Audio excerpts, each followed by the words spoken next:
Whoops, we lost Warren. You are trapped. Yeah. There is no escape. Right. Hi, everyone. Welcome. Oh, there's Warren. He's making his way in. As Warren said but when we were backstage, we were doing a hard open, folks. There we go. Space 1999. This episode. Episode number 13 of year 2, Roy, correct? Well, I do have the ITC summary, so let's see if that is correct. Okay. Because the summary goes something like this. An ice-cold replica of Commander Koenig takes control of the moon and orders its destruction. Of course, we are talking about episode 13, which is the second half of the year 2 episodes, and it is entitled Seed of Destruction. Seed of Destruction. And of course, we're remiss not to mention that we're joined tonight by Stephen Reeder. Hi, Stephen. How you doing? Hi. Nice to see you. Stephen, thanks for joining us tonight. Sure. This is great. Yeah. It's you have a lot of cool stuff behind you, of course. Yep. I finally unpacked from the last convention. Wow, that was only like 8 months ago, Stephen. Took forever. But I did get the bring out the computer. Yeah. It's looking you have sharp. A wonderful command center computer panel, restored and functional. Look at that. Very cool. Which you all get to see in Manchester. Very right. Cool. Well, why did you even bother unpacking? Because aren't you bringing like all of that stuff over? No. I'll need a cargo plane this time and not a cargo van. Not a cargo van. No, right. You'll need a cargo eagle. I see what you did there. Hey, we have some folks out there who I think we should say hi to, too. Sure. And I'm going to kick this off with saying hi to my wife, Sherry. Hey, Sherry. First up the bat. Hi, hon. She's joining us from downstairs in beautiful Powhatan, New Jersey. Sean is out there, Sean Dempsey, and he's joining us, saying hi to the three of us, and he's joining us from Colorado. Hey, Sean. Hey, Sean. How you doing? And then also, this person is under the tag name Walk Strong Calgary, and I think this has to be Nancy. Hey, Nancy. Who's joining us from Calgary. Saying hi, guys. Looking forward to seeing you all in Manchester. Great to see you out there, Nancy. Can't wait to see you in Manchester again as well. Yeah. And David is joining us from Canada as well, saying first time ever on April 30th, which is, if I'm not mistaken, this is your tax day. Am I? Yes, it is. Right. Yep. Usually I'm filing tax returns at 11:59 p.m. Retirement is good. That's funny, Dave. Congratulations. Yeah. And Christopher Hooker is out there. Welcome, Chris. And let us know where you're at, too, in the comments. Please, please, please. And also, Simon Jones is out there. Welcome, Simon. Hey, Simon. Hey, Simon. Hey, Gordon is out there. Welcome, Gordon. Saying Gordon, hi to us. Hi, buddy. Nancy saying, yep, that would be me. And Claudia Combs is out there as well. Claudia, welcome. And joining from Texas. And Gordon is saying, fun fact, who saw the Seed of Destruction episode with the year 1 title and music? Yes, that was a interesting project. Yeah, they that was on one of the Blu-ray releases where they re-edited the episode in year 1 format, right? Yep, and it really does make a difference too. It really, really does. I think it worked. It was a good experiment. Greg is joining us from California, saying looking forward to the return of Space 1999. Very cool. Wow, yeah, it's been an exciting month. Yes, a lot of stuff going on, and this is going to be kind of like a double up episode too, right, Warren? In the sense that this is the standalone for now. Yeah, well, absolutely. Right. We sort of did this the night before we launched the Kickstarter as well, and there was that was a fun and exciting evening as well because of the NASA launch, Artemis 2, right? And so we were going live with the Kickstarter, and we really wanted to send things off on a good note. So we had a separate this episode segment, which you recall was with actually Dr. Kelly Fast from NASA. That's right. Yeah. Who was at the convention last year too. Of course, she was just lovely, just an amazing woman. To hear her talk, and then later on we went. So we did that, and then we went off the air for half an hour, 45 minutes, took a break, and then came back to run sort of up to and including that midnight hour. So we're sort of going to do the same thing tonight. We're going to also, in the second segment, I'm going to, of course, drop everything in the pages on Facebook, but I'm also going to throw the invite link out there. So if anybody not only wants to tune in and take part in the comments, right, to maybe have a few people on, just randomly to come on live on the broadcast as well and join in on the festivities. Very cool. And we still actually have people joining us. That's let's see, Das Info God. Greetings from the wilds of the San Francisco North Bay area. Only just heard about this Kickstarter project this afternoon. Glad to make it just under the wire. Thank you, and thank you for joining us. We appreciate that. Hey, I'm in downtown San Francisco, so hi, neighbor. Yeah, I was going to say, that's right, Stephen. Yeah, very close. Claudia, no, I was referring to Chris being in Texas. Claudia, if I remember correctly, I think you are in West Virginia or Virginia. Yes, you're in Virginia. Okay, West Virginia. Okay, yeah. So nope, I did not forget. No, that's good. And Dasin for God, just a quick note. Thank you, and I'm glad to hear that right up to this last minute we were doing a really good job with getting the word out there, and spreading things around on all the pages. And I do apologize for any of the followers if I spammed you throughout the month with too many updates and emails, but I think it worked. So yeah. Saying howdy. Yeah, well, welcome to the family in particular, and thank you for your support of Return to Moonbase Alpha. It's a very, very exciting project, and I think this month really, really did ramp up that excitement and anticipation for the project. Yeah, and also thank you to everybody that shared and shared and shared in regards to on the pages and just putting the information out there, because that's how all this information is disseminated to other folks. Yeah. So, to everyone that, was a part of that, thanks for doing all of that. It really, and to yourselves. I mean, everybody was really, that's all it took. It wasn't just a share or two, really sort of helped this thing go viral. And yeah, I shared results. Yeah.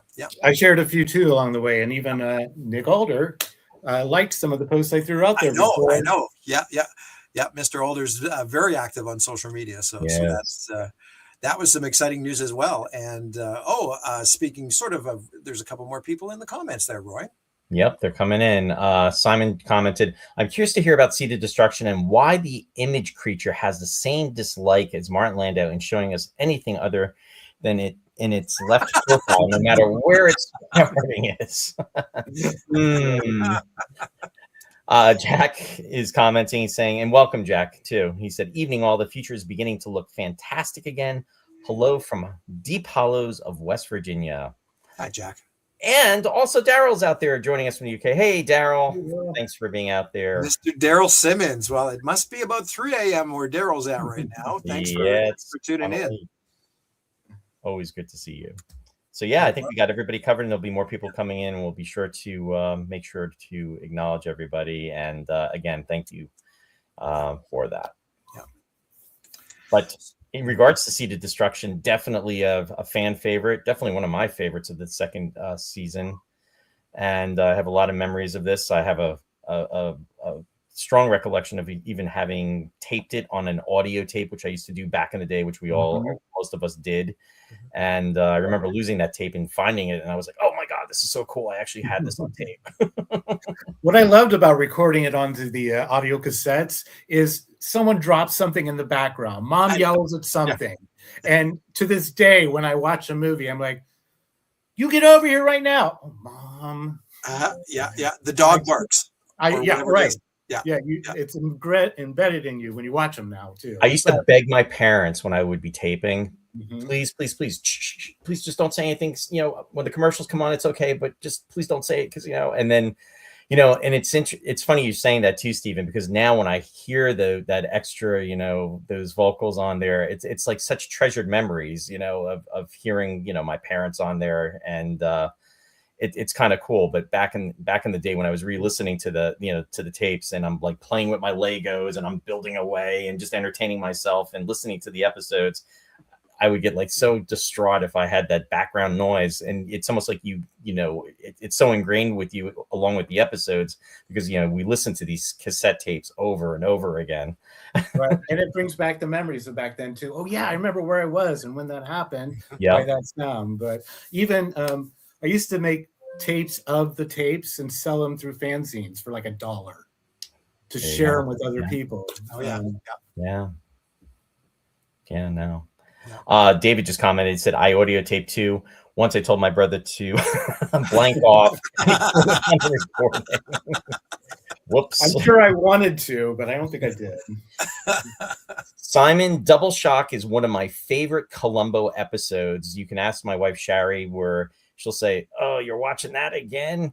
I never grow tired of it. I love Martin Landau in that episode. Yeah. In fact, an interesting tidbit, when he's doing the cooking scene, there was a lot of improvisation that was going on during that time. But yeah, he was a great villain, and there was actually 2 of them. Because he was a twin. Yes, and it's very similar to that. I remember watching that episode because Landau was in it. I remember watching it when it was broadcast. Yeah. Jenny's joining us from Australia. Hey, Jenny. Hi, Jenny. Great to see you out there. Yeah, lots of people out there tonight. Yeah. So, I was maybe just a little too young to really. I remember Columbo, but it wasn't. I was just a couple years younger than you guys, so it really wasn't on my radar. I was more, I was of course watching Space. But now, correct me if I'm wrong, but didn't Patrick McGoohan do a couple of Columbo episodes? He did 3 in the original. 3 in the original and the original run, and then he came back to Steven's point for I think 2 for the later seasons. Yeah, or the ones in the 80s and the 90s. Oh, really? So they did TV movies later on. Well, it started out, I know, and this is where we digress, folks, but this is the fun part. That's okay. Originally, Columbo was part of what they called the Sunday Mystery Wheel. So you had Columbo. Yes, I remember that. There was McLeod. Macmillan and Wife. Macmillan and Wife, yeah. Here in San Francisco, which is fun to rewatch. I'm like, oh, I know where that is. Yeah, that's kind of cool. So they would do these on Sundays, and then Henry Mancini's theme, which I loved with the for the Sunday mystery movie theme. And so per season there may have been only like maybe 5 Columbos, and then it ran in the 70s from like it started as 2 movies, Prescription Murder 1968 I think was the first one, and then there was another one after that, and then it was picked up as part of that wheel in 71, and it ran until I think 78. I think it was for about 7 seasons. But they were movie-long episodes, right? Which is what was great about each segment that you got to see. Right. So would have been 90 minutes? Sometimes they were 90 minutes. Sometimes they were 2 hours. Mm-hmm. And there were some episodes or some of these, like telemovies that if they were 2 hours, they really should have been 90 minutes, because it was like they would put like almost like a buffer in there just to pass the time. But it was very, very well done. I tend to like the earlier ones. I almost feel that the later ones, he was becoming a caricature of himself with the character. Yeah, but I mean, Peter Falk. In fact, the episode with William Shatner that they did, it's about Inspector Luzerne, and it's almost like they're poking fun of Peter Falk in the role, because it's this actor that is playing this inspector who's demanding a lot of money from the network. And back in the day, there was a lot of that going on. But anyway. But now, Roy, what's the Star Trek connection? Because there was also a Mrs. Columbo. There was a Mrs. Columbo, and that was played by Kate Mulgrew. In fact, Kate was at the Star Trek Original Series set tour. Wonderful. And I actually had the opportunity to be her handler. And cool. From the time that was last year. Very, very nice. And she talked about working on Mrs. Columbo, and Peter Falk was never in the episodes with her. And it was almost like a big joke, because here's Kate Mulgrew, who probably at the time was maybe like 24 years old. And then you had Peter Falk, who was like in his, he was really old, guys. He was like in his mid 40s, as I'm coming up on 60 now, Well, I actually worked in the movie industry through the 90s and did a movie with her. Did you? Oh, wow. Yeah. It was a terrible Civil War movie. What was it wow. called? Shenandoah. It was trying to be a series, but it didn't get picked up. But she was incredible. I mean, just watching her work, she was so sweet, so nice. She is so intense, though, as an actress, though. She, to your point, she really, but very nice person. I got to hang out with her while she was getting into her scene and stuff, just me and her in a room. And it was just that's very cool. So fantastic to watch her doing her process. And I've been a fan of her for years. I remember her on Ryan's Hope. Yes, that's right. Sure. Ryan's Hope. Yep, exactly. Yeah, a lot of comments coming through. Kate loves a mystery because they retitled it, and it didn't. That did not last very long.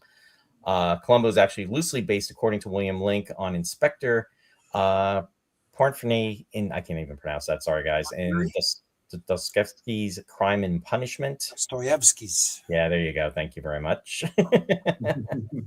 Nancy saying, "So cool, Steve." Yeah, that's very, very cool. And Nancy was also saying, "I'd love to meet Kate Mulgrew." Yeah, very, very, as Steven said, very, very sweet. Yeah. And David said, "I love those NBC mystery movies and recall the cool theme and the guy with the flashlight approaching the screen." Yep. Oh yeah. So cool. That's crazy. Yeah. Wow.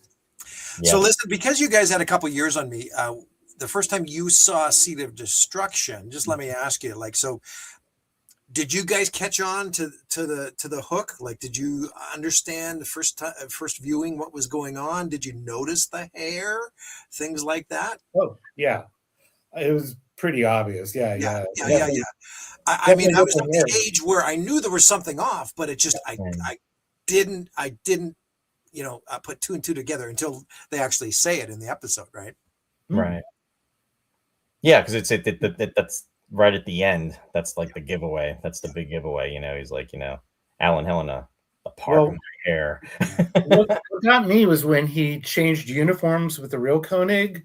He actually put all the clothes back on him while he was passed out. So not only didn't undress him, but he dressed him back again with the reverse one. With the reverse, I noticed that too. Yeah, I figured out watching the episode. I'm like, oh yeah, they couldn't make the uniform in reverse, right? The sleeve on the opposite side.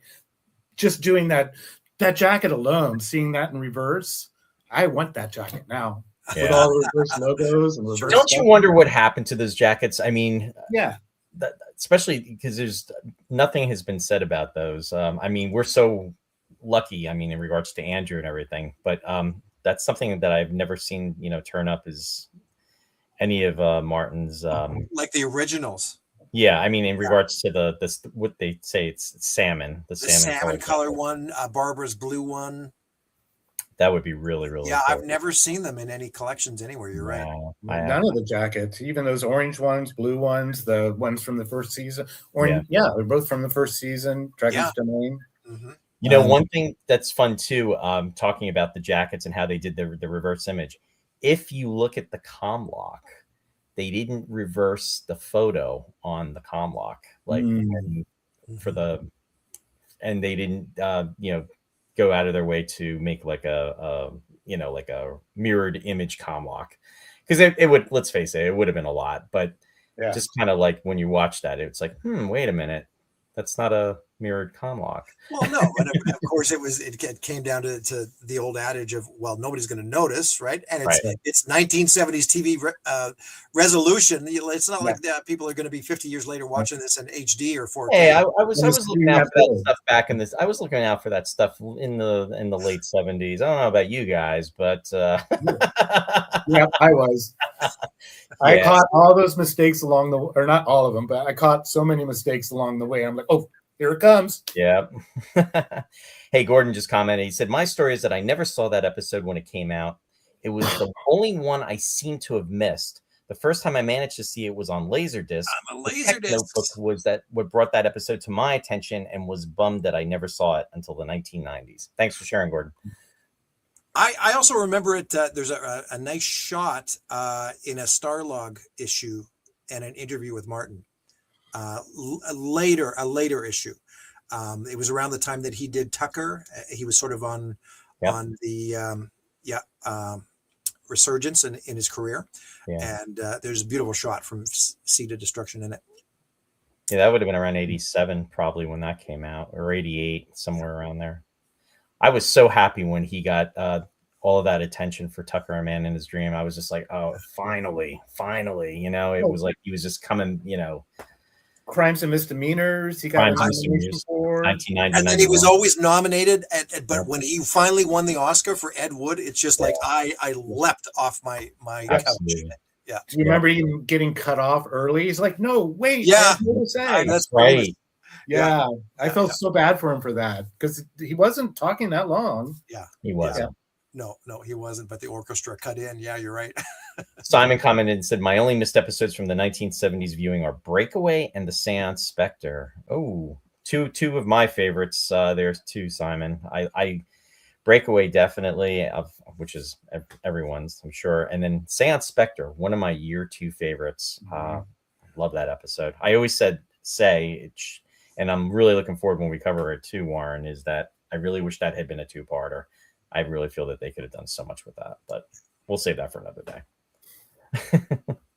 I remember I had gone away for my brother and I used to watch UFO when we were kids, and I went away for 4-H camp, and they played UFO on Sundays. Or I forget what day it was, but anyway, when I came back home, I'm like, "Ooh, was it a moon episode for UFO?" Because I love those episodes. Yes.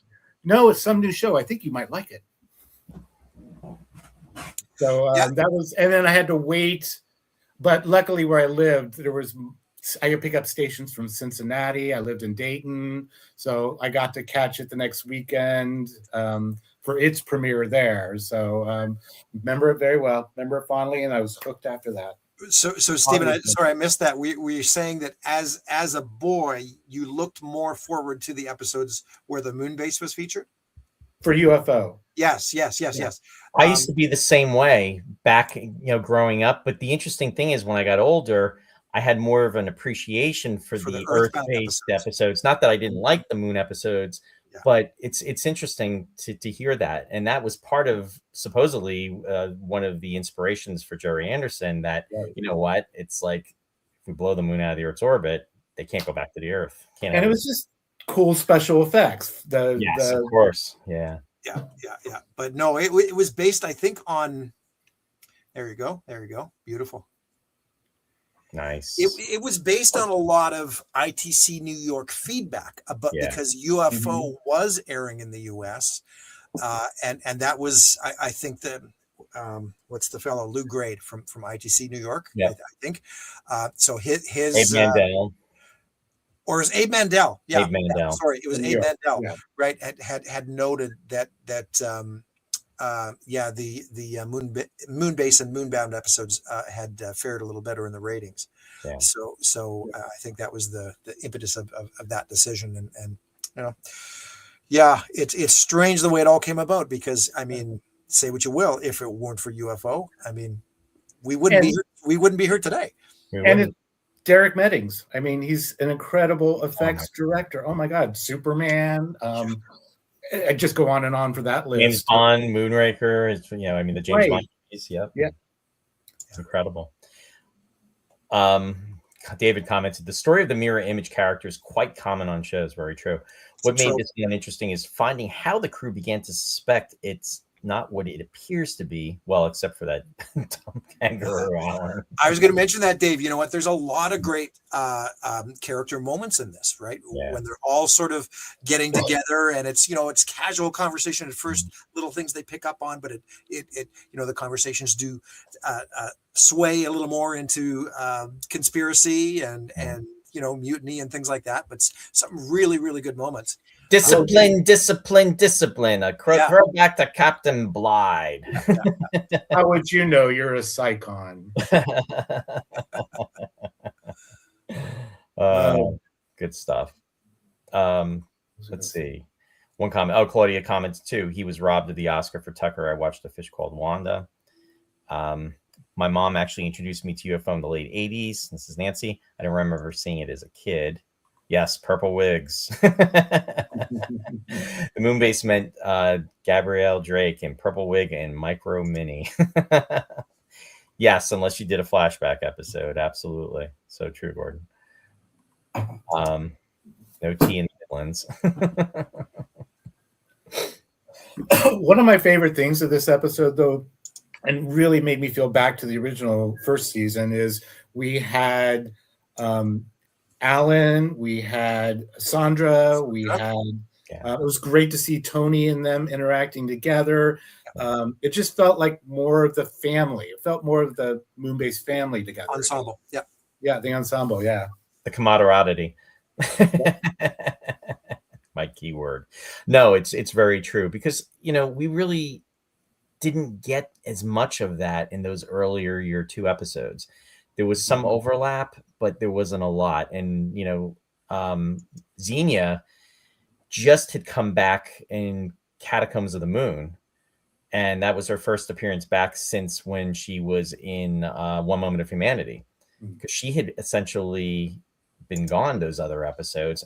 She came back, and then she would be featured for the most part throughout the rest of year 2 up until the Seance Spectre, and then sadly she wasn't in those other last 2 episodes.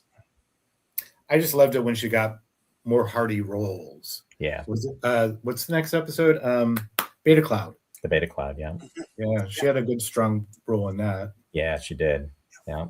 No, it's so true. And also, like, to your point too, with Alan, I mean, I've talked about this before. It's like, in with the credits coming up, and then I'd see, who was going to be featured. And if it just said featuring Tony Anholt and Nick wasn't mentioned, I'd be, Nick's not in the episode. But there were 18 episodes that Nick was featured in year 2 and 6 that he was not. So fortunately, as again the season progressed, he was in most of the remaining year 2 episodes as well too. Yep. Yes, very true, Gordon. The inconsistent eagle shot, lab to the regular transporter, that bugged me, like from all that glisters. Yeah, the opening shot where it's in fact I think it's a reverse shot too, because it's on the eagle's on the one side of the moon. It's more we're seeing the right side of the eagle as opposed to the left, if I remember correctly, thinking of that shot. I don't know if I have a photo for that, which I should. Oh, here it is. And I can share that. And this is what Gordon is referring to as I try to bring it up on the screen. And it is this shot. And that's, we see the eagle right in the beginning. And then what happens is then when we see it later on, it's not the lab pod, it's just the standard transport. Here. Yep. Yeah, there we go. Huh. Yeah. It happened a few too many times along the way. Yeah. Yeah. But that she is a beauty though. All she needs is some boosters on there and she would be complete. Love that. I have mine decked out with everything. Nice. Oh geez, look at that. I got to repair it a little bit from the travel with that convention, but even the laser cannon.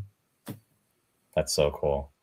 Where was that an actual that laser cannon? Was that part of one of the 1612 releases? It was it is now, but it was a kit. I bought this 15 years ago, back to the first run when it was Product Enterprise. Yeah. And I bought all these kits and added it to it. That did come with it. This was the anniversary or 20th anniversary. I got the box somewhere. But yeah, so this is my decked out version. This is one I brought to London when we all did the Eagle thing. Yep. Right.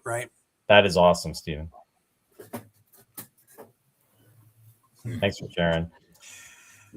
Yeah, for anybody out there that wasn't aware, we referenced it a couple of times, but Stephen actually provided the entire exhibit room in Los Angeles last year and loaded everything up in his collection in a big cargo van and drove down from San Fran. And I remember coming in there and you're like, well, you got a few tables over here. I'm like, I don't think so. I know. Because I had no idea. You had all these photos laying out. I'm like, yeah, I think we need to talk.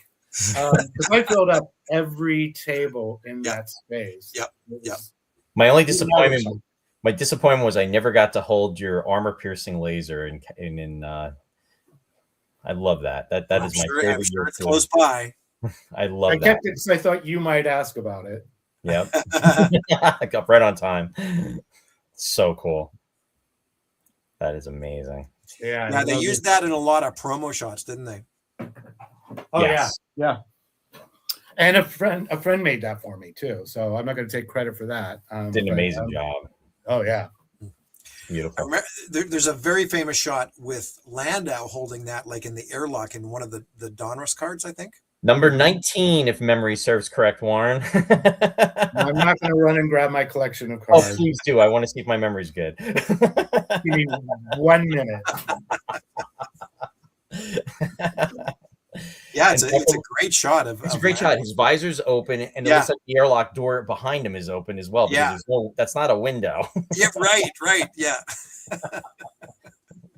I mean, just the way they were on the moon surface in a lot of those promotional shots as well, with their visors up and helmets off, and showing off their comm locks together in the other famous shot. That's card number 5, Warren. Thanks, Ray. I knew it was one of 66. That was, I mean, but strangely enough, I mean, you know, like very that cool. Was to me, that was my first ever foray into the world of collecting. Was that Donruss set? I'm going with number 19, Stephen. He's got him right there. For the airlock with Martin. Dun. You're on it. Look at that. Number 19. And my other one was number 5 for the comm locks, where Martin and Bob were holding. I studied that so hard when I made my comm lock for that second convention. Yeah, back in 79. Yeah, I've been going to the convention since the very first one. That's so cool. That's amazing. We've seen some photos of you back in the day. Pablo's out there. There it is. Very, very cool. Yeah. Pablo is joining us, and he says, I'm from Guatemala. I've always loved the Eagle 1 spacecraft for their design. The lunar vehicles reminded me of those used by the Banana Splits. Maya played a very interesting role. Yes. Yeah. Thanks for joining us, Pablo. And yeah, very, very true. Mm-hmm. Yeah, I remember watching the Banana Splits going, I know what that is. Mm-hmm. Or actually, first, but anyway.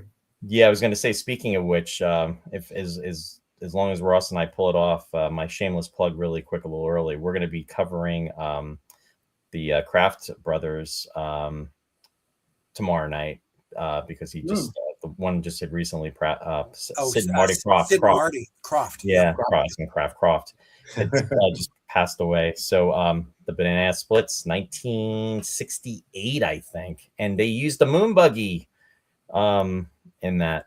And I'm from being from Ohio. There was Kings Island, so a lot of that stuff that they shot at the amusement park in the opening credits, was Kings Island out of Cincinnati, north of Cincinnati. That's crazy. Did you enjoy? How was that? Was it fun? Oh yeah. It's funny to watch. They also did the Brady Bunch. There's an episode where they go to an amusement park. Yes, I remember. And that was Kings Island as well. Wow. I think that they did. Banana Splits did a reshoot later in the second. There was 2 seasons, right? Yes. I'm gonna quiz you on it because you have to talk about it in a couple. Yeah, of minutes. I'll be doing my research at probably like 4 a.m. tonight. So after Warren does his everybody's frozen. Are we back? Yeah, we're back. I was just checking the Kickstarter. Sorry, and then it's okay. Yeah. But Sid and Marty Croft, I grew up on that stuff, Puffin stuff, and Land of the Lost Saucer, Lidsville. I love the Bugaloos. Bugaloos. I was just going to say that one. Yeah, with Martha Ray. She was crazy. Ray. Yeah. I'm friends with what's her name? She was Joy. Oh, okay, that's great. She's a sweetheart. Really. I think she lives on one of the islands, but Facebook friend. Crazy. More digression. Anyway, but as long as we get 7 minutes in on Seed of Destruction, we're good. We're good. Yeah, right. Meanwhile, Banana Splits though, they had the moon buggy, which is, there's the Space 1999 connection right there. But anyway, Simon said, was commenting to Nancy. I think weirdly enough, continuities, different people in year 1 and year 2. Nancy also commented, this episode shows Alan's deep loyalty to Koenig. Very true, Nancy, as did the season 1 episode Missing Link. Yes, very, very true. Hey, and Andy is out there joining us from California. Welcome, Andy. He said, we have video you need to see, Stephen, of you running around with your laser. I've seen the photos. I'm a little afraid of the videos. But no, that's when we all got together, a group of us, and we were running through the back little park there and shooting our own. We all had laser. There was a couple more of the laser rifles there, and that's cool. Yeah, it was really kind of cool. So yeah, I'm looking forward to seeing that. Thank you. I can't wait. Maybe another premiere for the Manchester. You never know. You never know. And just as an aside, I'm not sure if you guys heard, but Andy and Amy Tucker, who have been videographer on all our panels the last couple times out, right, are actually on board now with Return to Moonbase Alpha. So they're going to be shooting their little behind the scenes featurette as well. That's excellent. And let me say that they did amazing work. So, and thank you for all of your hard work. They both did a great job.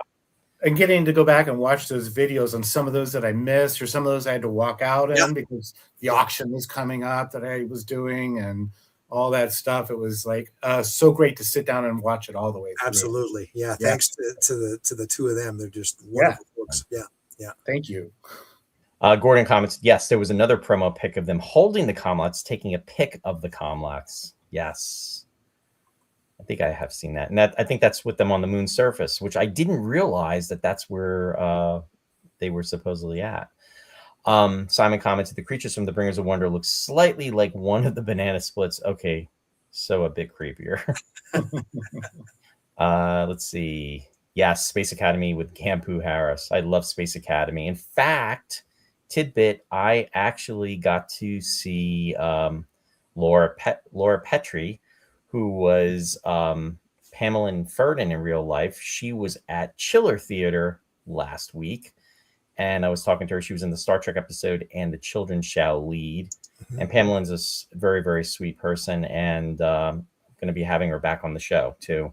I want to watch that too. I was a super fan of her. Charlotte's Web, Lucy, right? Lucy, yep, for Charlie Brown. All those voiceovers, and saw her in so many different series in the late 60s, early 70s. She was Felix Unger's daughter on The Odd Couple. Oh, yeah, right. For like one season or something. I wish she'd come back more.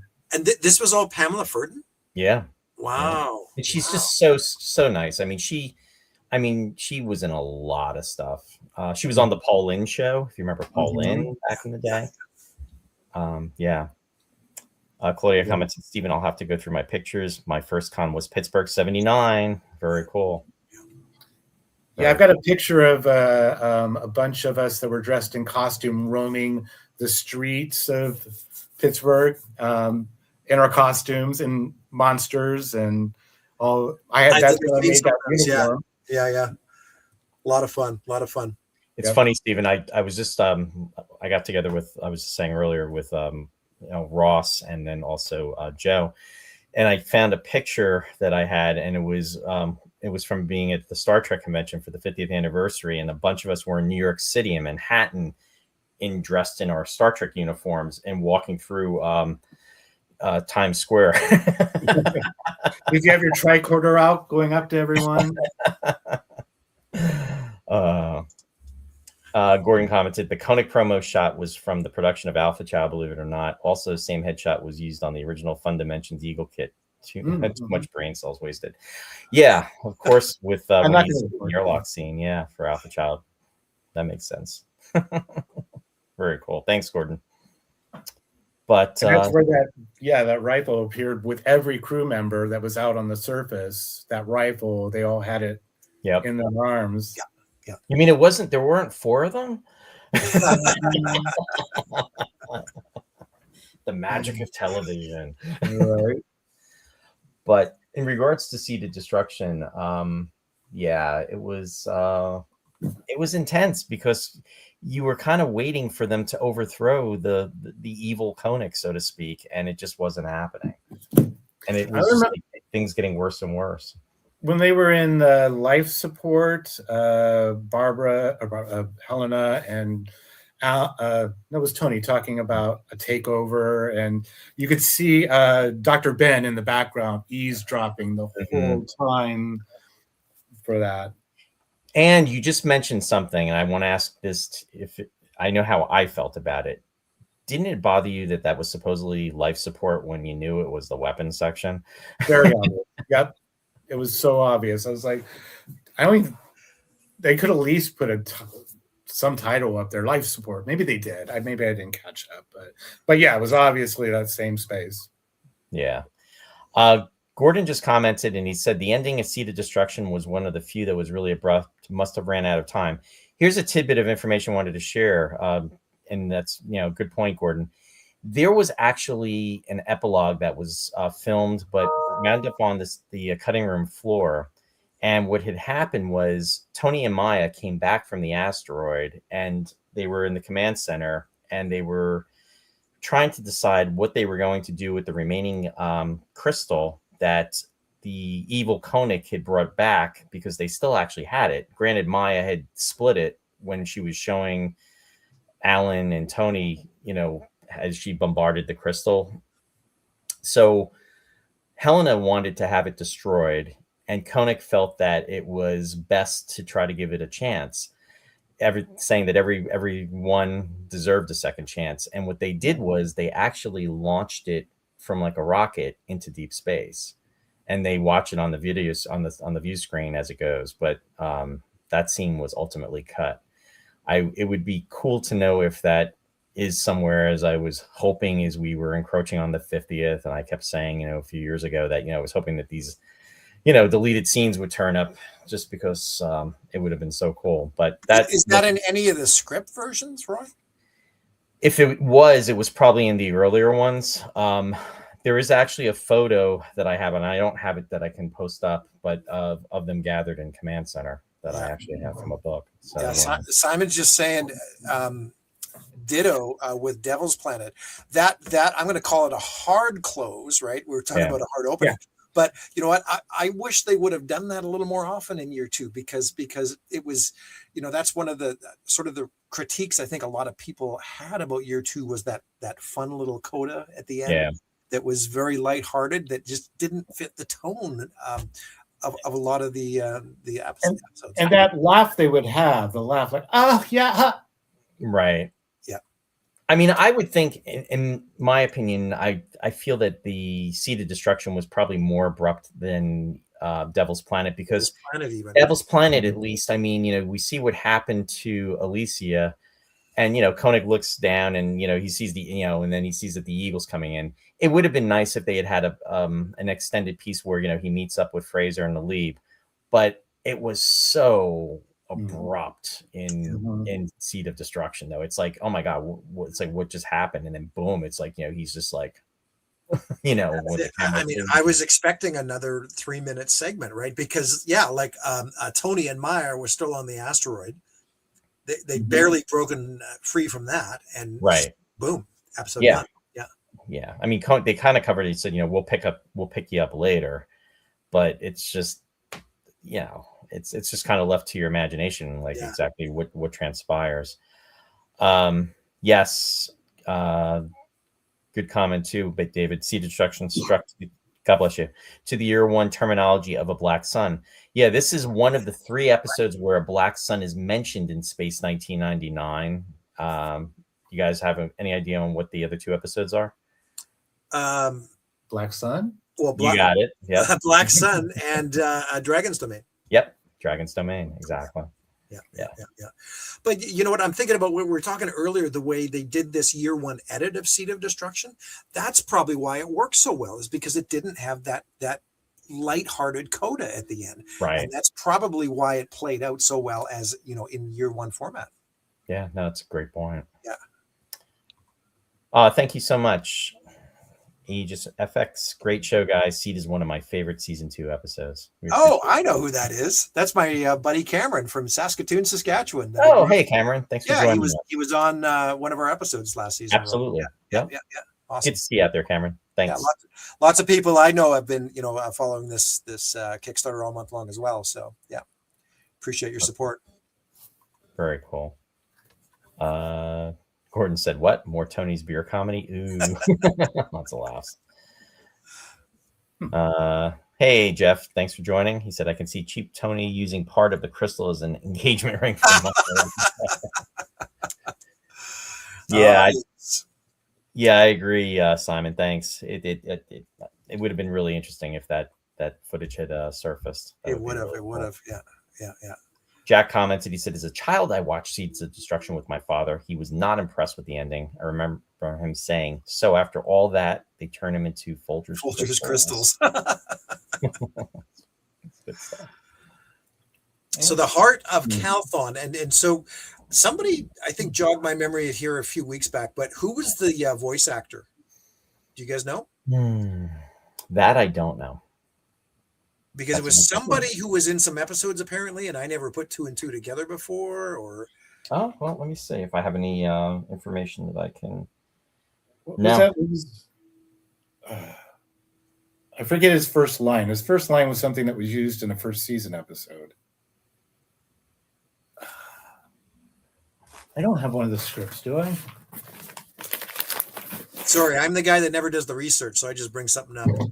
No, I honestly and leave it open-ended like that. Sorry. No, I didn't come across that. Now, Robert Reety did a lot of voiceover work, but I don't believe that was him. And I didn't see, to Gordon's point, I didn't see that on the Catacombs either. Not on the Catacombs. So it's somebody else I'm thinking of that did some voiceover. And you know what they could have done too is I think it was the voice of the alien in the next episode, Beta Cloud. Seems different to me. And that voice actor was in Alien Attack. Yes, in the bridge scenes. You could actually see that actor. He was he's physically in the conference room. Yeah, I know. Yeah. He's in those bridge scenes with. I don't think that's him though for this episode. No, not for Seed of Destruction, but I'm thinking of Beta Cloud. Yeah, but the line I was thinking of, this is the voice of the Krylons, or this. Oh yeah, this is the voice of Voyager 1. That's what got me right away. Yeah. It's similar, isn't it? It was very similar. Yeah. Never thought of that. I mean, for all we know, they could have actually it could actually be Martin Landau's voice, and they could have put it through some kind of synthesizer or something just to modulate it. I love and you guys will crack on this one when he's doing the laughing. He's trapped in he's like, they're doing, "You're trapped, there is no escape," and then you see Koenig and he's like, "Ha ha ha ha," and he's laughing. I always think of when I saw him. I hate to say this, guys, but I'm going to say it. When I saw him on Gilligan's Island with the Harlem Globetrotters, he does that same laugh where he's playing that evil scientist, or she was Barbara was a scientist. She was a scientist, and he's like a skipper. He's got like the hat on or whatever. I'm so sad that was their last performance together. Yeah, he does that laugh though, and it reminded me so much of when he's doing the laugh in the of Calthon with that. But this episode did sort of suit Landau's over-the-top performance style at times, right? Very much so. The angry Koenig. Yeah. Where always loud and shouting and yeah. Another interesting. I'm thinking of Meteor more than anything. Oh, I actually was thinking about that while you were talking. Yeah, that was 1979. Yeah, Sean Connery and Natalie Wood. Jack Claff had his first of 3 appearances as a security guard in this in Space 1999, starting with this episode. Interesting enough, he played one of the X-Wing pilots, which was his first role, which had been filmed prior to this. However, Star Wars was shown after this because Star Wars came out in 1977. So he was the security guard that pretty much attempts to stop Tony and Maya at the airlock. You have to wonder what happened to him. I always kind of wondered. I'm thinking about I forgot his name, Darth Vader from Beta Cloud. Dave Prowse. Dave Prowse. Thank you. Dave Prowse, did he film Beta Cloud before Star Wars or right after? I think it would have been right after. I think he filmed Star Wars first. I think Star Wars was right before Beta Cloud. It's amazing. Yeah. I keep forgetting there was that much overlap, right? Yeah.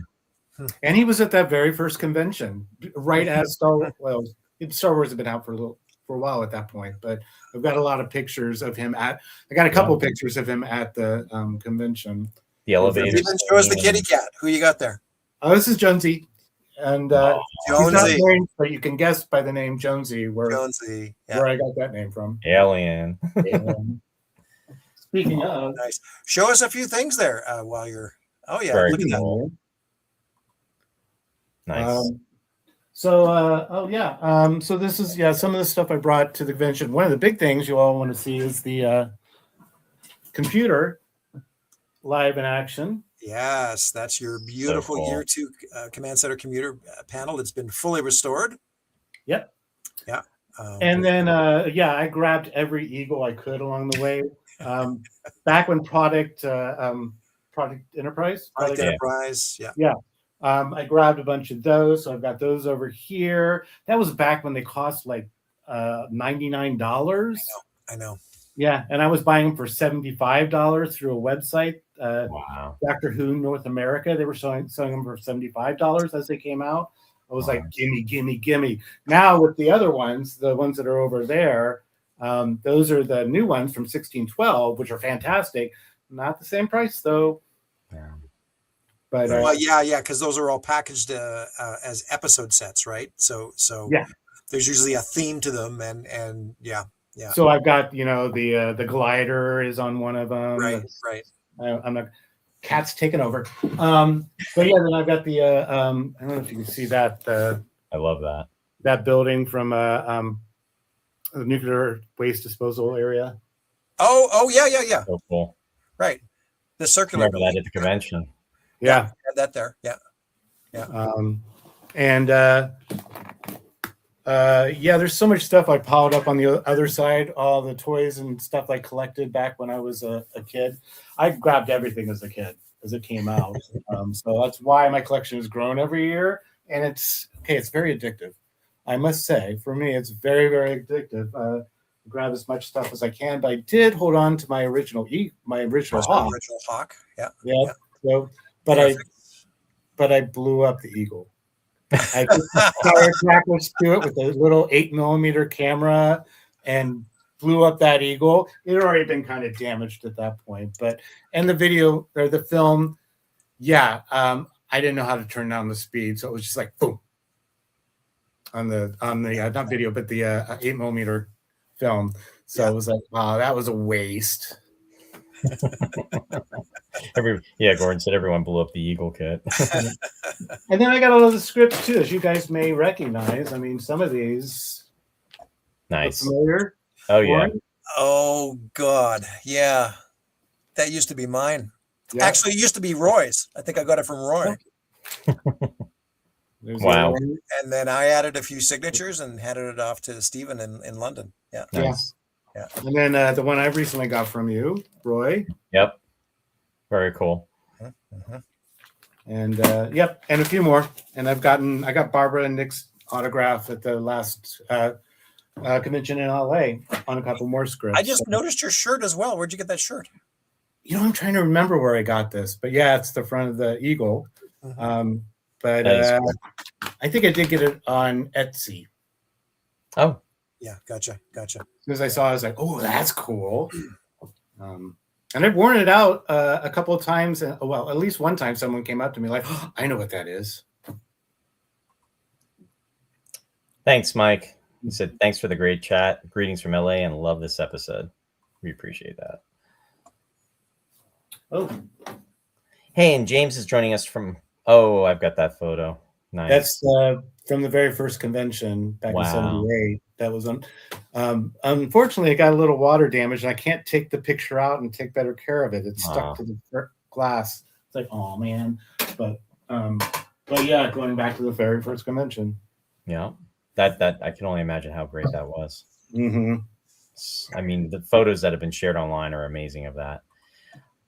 James is joining us from Australia. Welcome, James.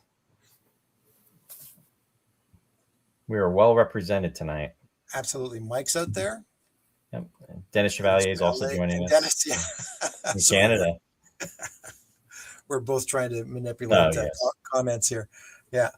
Hey, listen, guys, how you doing on time? So we've been at this about an hour. Could we take 5 minutes and just sort of talk all things Kickstarter? Absolutely. Yes. Mm-hmm. So it's been a wild month that you guys have been following along, of course. Any initial thoughts or observations, takeaways from this wonderful campaign that we ran? It's looking pretty amazing. The fact that it's where it's at, and where is it at, Warren? Would you like to let us? Do you want to do a live update here? Please. Yeah. Let's just see, because I haven't looked for the last hour. You've gotten past that 311. Yeah. Oh, yeah. I know that was the middle of the night last right? night. Did that show up? Yes. 70. So I'm looking at Canadian 74,714. So US right now, it's at 54,000. Oh, 54,618. It just went up. Wow. 347 backers. Yeah. I think we should turn this into a telethon going forward. Who else wants to bid in? This is a great deal. Incredible. Wow. Yeah. I had no idea where we're gonna be at. I told this story several times that, I took a crash course in all things Kickstarter and just, started doing some research and YouTube videos and threw everything into the pot, and here we are 30 days later. So yeah, we're about 5 times our original funding goal. We hit that goal within 3 hours, of course. And from there on, it was just, we were off to the races. So, I was scrambling and literally making it up as I went day by day, coming up with the stretch goals and well, it's like I don't mean to cut you off, but like no.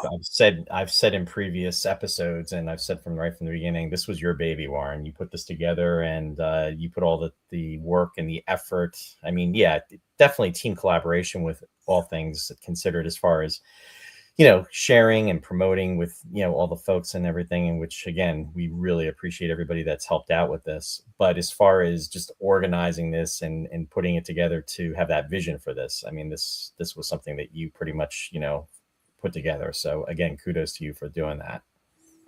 Well, thank you. Yeah, this is, Roy, as well as I mean, this project sort of, it's about 3 years old now. It sort of came about in early 2023, and it's gone through several iterations, and there's been some ups and downs. It's been a hurdle, but it was so nice going into this year. We'd sort of been amping up things in the background, and I had basically in my head the idea to sort of really launch some early promotion for a Kickstarter early this year. So basically January, I started running posters and graphics just to sort of get the juices flowing and start building that hype train, leading into April. But I mean, it's been a lot of fun, and what this has done for not only the project, but the fan community in general, I think is just nothing less than miraculous, and to think where, 3 weeks ago, like, there was no budget, there was nothing, right? I mean, this could have been shot on an iPhone for all I knew, right? But I mean, now, of course, this is going to be something very special that we're going to put together for the entire fan community. And so as everybody knows, we've already commissioned an entirely new and separate visual effects unit, right? To bring together, the look and the style and the aesthetic of the 1970s visual effects that Brian Johnson, Nick Alder, and Martin Bauer worked so hard to create on all those years ago. So we're going to have a team. I teased a couple of days ago as well, if anybody saw the photo of the giant barrel. Did you guys catch that? Yeah. That's so, and that was from our team. They're so excited. They're already working on this, guys. So that essentially, that barrel back in the day was used as a lunar landscape that you'd see sort of slowly rotating in the corner of the screen, right? Or you'd see it at the bottom of the frame with a couple eagles flying over top, and they'd physically turn this barrel, you know, to represent the moonscape flying past the camera. Just amazing, and we're getting right back to the basics with this. So it's a very, very exciting development that's come about, you know, because of everybody's help and support and practical effects. Exactly. And I was thinking about that giant moon that they used as well. I was like, oh, can we get that back? When this all started. But then the barrel moon came along. I'm like, oh, perfect. Yeah. No, it's a very exciting time, and then of course, you know, on top of that, things like we had several announcements. I mean, our first stretch goal was that commissioning plaque, right, to thank everybody and reward everybody who'd backed up to that point, right, with everybody's name on a wonderful dedication plaque dedicated to not only Return to Moonbase Alpha, but to Daryl Simmons and the entire Eagle 6 build crew, right, and everything that went into that for London, as we all know, and of course the 50th anniversary, right. So then beyond that, with stretch goal number 3. You know, all the wonderful things we're pulling together for Manchester this September, right? And so the big one there was just to have, you know, a large portion of that command center wall on display, right? So let me just see if I got a picture of it here. Should have something right here. Yeah. So you know, and speaking of Daryl and crew, the ASA crew, I mean, years ago, put together a replica of the command center wall, as we all know, right? And that was in Peterborough, Roy. We saw it. It was amazing. It was wonderful. This is going to be the actual screen used computer panel. So just like you can see behind Stephen, right? For example. For an example, right? And so these have been in the hands of private collectors for years, right? And lovingly cared for and restored. And so we're gonna have a section of the original command center, along with the other one that we came up with and just announced on Saturday was Maya's desk. Pretty amazing. And this has been completely restored, like with working electronics and everything, just like you see there. So just so exciting to be able to bring all this together for the fans. And of course, the spin-off there is that we're going to be able to use all these wonderful pieces as well for the project, for the short film. So it's just truly unprecedented, and we just thank everybody out there again for all of your support and dedication all month long.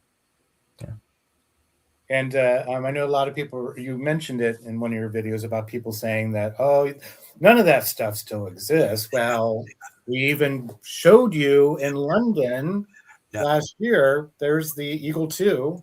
Yeah. That's right. That's right. Hopefully we'll be seeing again soon. Yep.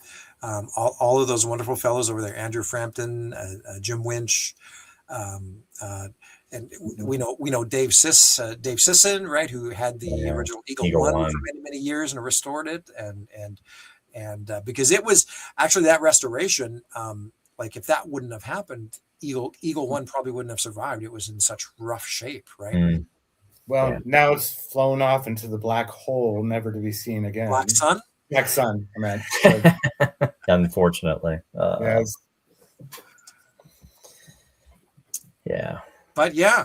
there we go. So what we're going to do beyond that is wrap up this episode segment. Of course, take a little break, and then we'll come back and we'll have like a dropping of the ball, New Year's Eve celebration as we watch the final hour of the Kickstarter to see what else rolls in. So very exciting, and I'm looking forward to getting some rest this weekend. I was going to say that. I was going to say, I hope after midnight tonight you're like, oh, time for rest. But I know you. That's the problem. You're going to be like, okay, we've met this goal. Yay. And then you're going to promote it even more. You're just such an excitable person. But you know what, guys, overall, I mean, it's comments like this. Look at this. Oh, I know. Graham's chiming in. It's like, that's what I've seen, and that's what's kept me going, honestly.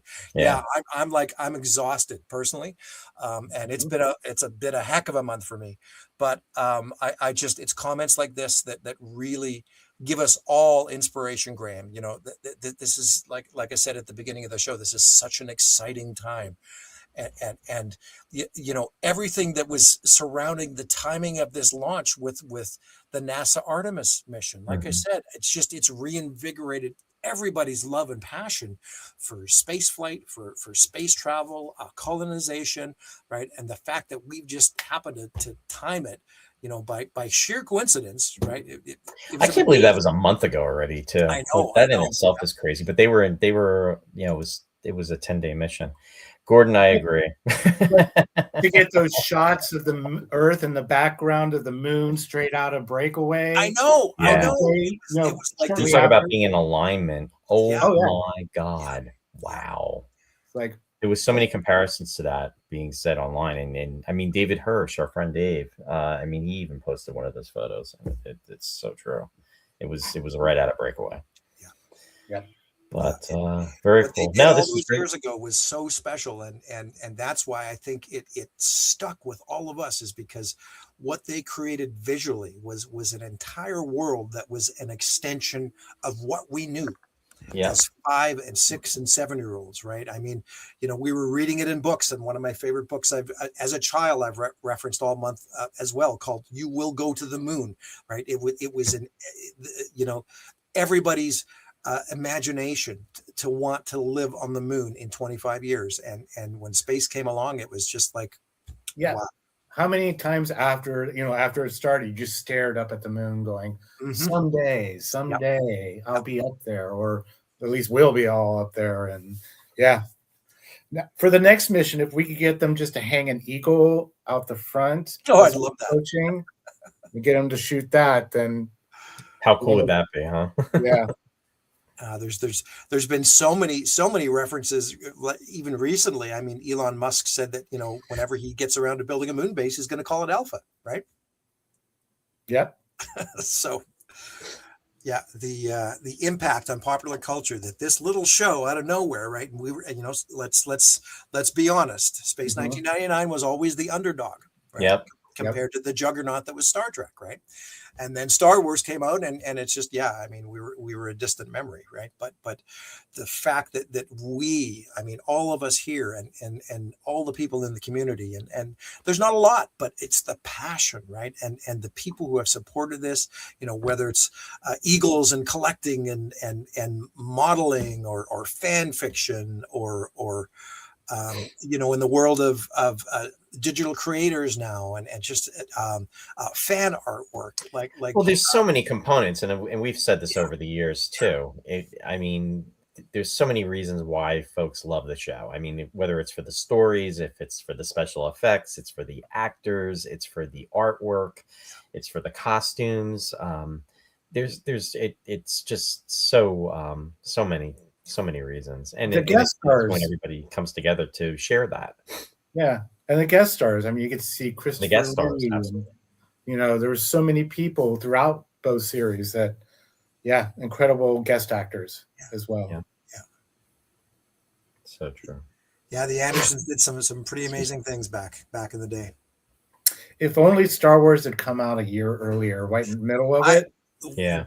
We've contemplated this, right? I mean, what a different world it would be, right, Stephen? Like, it just really, really makes you wonder, right? But the effects, well, so much I could say about the whole series. The scary episodes were the ones I loved the most. Of course. Yeah. The mashup. I mean, that's why I went on to love the Alien franchise so much. That mashup of horror and sci-fi, just wow. I mean, because Dragon's Domain was like, it traumatized me as a kid, but I loved it. I loved it. Right? Couldn't wait for Dragon's Domain to come around in reruns. Right? Yep. And I remember going to the theater and seeing Alien and going, wow, these effects are so cool. It's almost like I'm on Space 1999 special effects. And then later learning, wait, who did those special effects? Yeah. Johnson. Brian, Nick. Johnson. Yeah. and oh shoot, what's his name? The model maker, Martin Bauer. Martin Bauer. Yeah. Yeah. Congratulations on that, James. That's awesome. He said he's got a fan comics Star Trek Space 99 coming out later on this year. Keep us posted on that. Nice. Yeah, definitely talk about that. May said, hi, everybody. Just got home from work. Thanks, May. We're just winding down, but thanks for coming on, and definitely catch us on the rewind. And we were just giving updates on the Kickstarter as well as talking about Seed of Destruction. So hope you're doing well, and we appreciate you being out there. Appreciate everyone being out there. But, I'm out of ideas. I'm ready. No, and I got to wind down too. But I'm gonna come back for another hour at least. So, but not that this hasn't been fun. But you guys are, of course, welcome on. And I just want to tell everybody out there again. I'm going to drop a link for the next broadcast, but also the invite link if you guys want to come on live, and we'll sort of do this New Year's Eve countdown as we watch the final minutes of the big Kickstarter here and celebrate, raise a glass. I've got my bottle of flavored water, so I'm good to go. Lemonade. But no, yeah, we'll call it then. Thanks very much, Stephen. Always a pleasure to see you and hear you. Thanks, Stephen. And you'll hear a lot more from me. I'll be watching all the. It's weird. I always end up catching you right as you go live in all of these broadcasts. Myself and Nancy. It's like between Nancy and I, we're always the ones chatting back and forth amongst Simon and so many others that are just following this so closely. I'm always lucky that I get to catch it right as it happens. So I'm sure it will continue. Yeah, we'll see everybody. And I just lost my thought. Yeah, I'm frazzled. Yeah, it's all good. We'll wrap this up, but say thanks to everybody out there. What a great, and you know what, again, even tonight in the comments, so many people, first-time viewers that are tuning in, right? And it's just, and thank you to all our new friends out there who supported not only the Kickstarter but Space 1999 all these years, and we're pleased that you're a part of the extended family. So. Well said. That's it. Oh, thank you. It goes way back. Actually, when I first met you two back in 2014 at the first Burbank.